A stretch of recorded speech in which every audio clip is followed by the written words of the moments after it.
Hello students, today we are going to discuss the second numerical of indeterminacy of frames.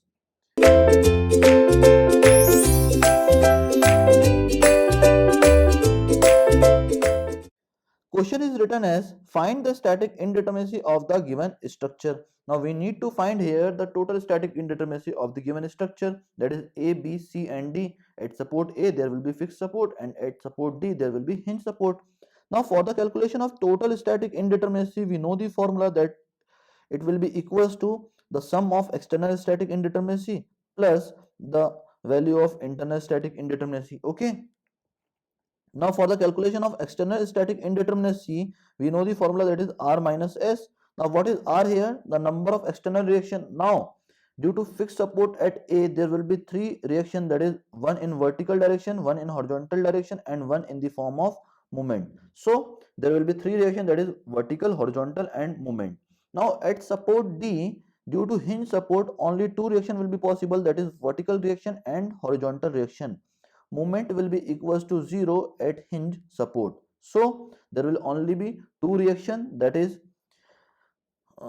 horizontal reaction and vertical reaction at support D. So the total number of reaction or external reaction will be equals to 3 at support A and 2 at support D. Now its value will be equals to 5. Now we know that in case of beam, the equilibrium condition will always be equals to 3. So we just put the values here, that is 5 minus 3, then it will be equals to what? 2. Okay.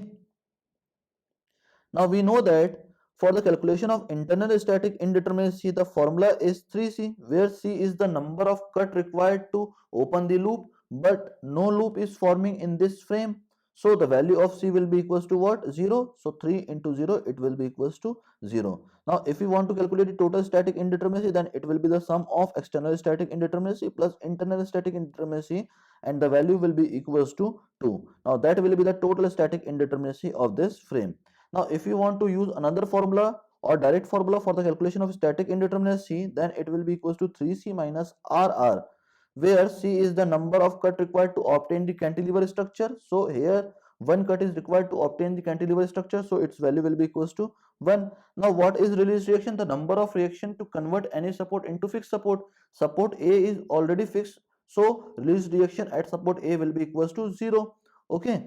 But at support D, due to hinge support, one more reaction is required to convert this hinge support into fixed support. So the value of RR will be equals to 1. So the total value of RR will be equals to 0 plus 1, which will be equals to 1. So the total value will be equals to 2. That will be the total static indeterminacy by the direct formula. Okay, that is the complete solution of this question. We had calculated the total static indeterminacy equals to 2. Thank you very much, students.